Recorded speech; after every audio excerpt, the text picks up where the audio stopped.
ขออภัยจากเสียงที่รบกวนด้วยนะครับ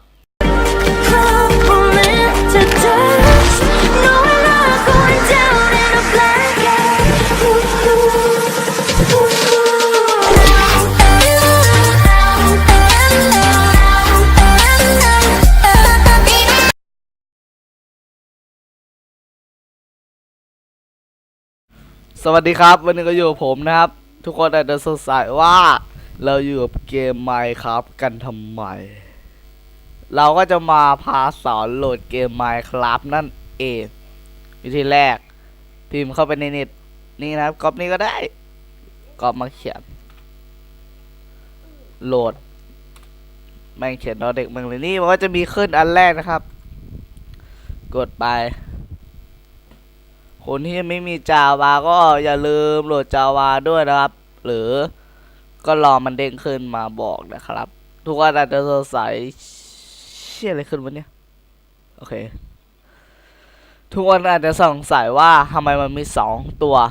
ให้คุณเลือกอันที่2นะครับเมื่อคุณเลือกที่2เสร็จมันจะมีตัวเหมือนนินจานะครับแต่มันเป็นตัวอะไรไม่รู้นะผมก็ไม่เข้าใจก็ริมเลยไม่ต้องสนใจตัวนินจาแล้วมันก็แค่เป็นตัวการ์ตูนกดดาวน์โหลดไป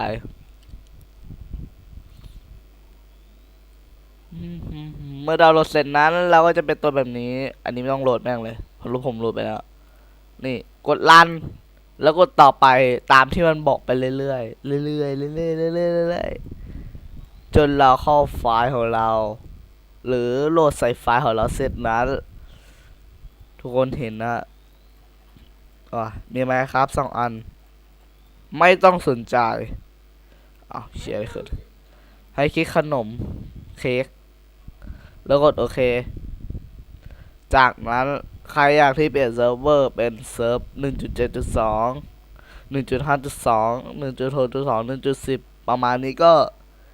ขั้นแรกไปตรงนี้นะอ่านว่าอะไรไม่รู้ edit profile เนี่ย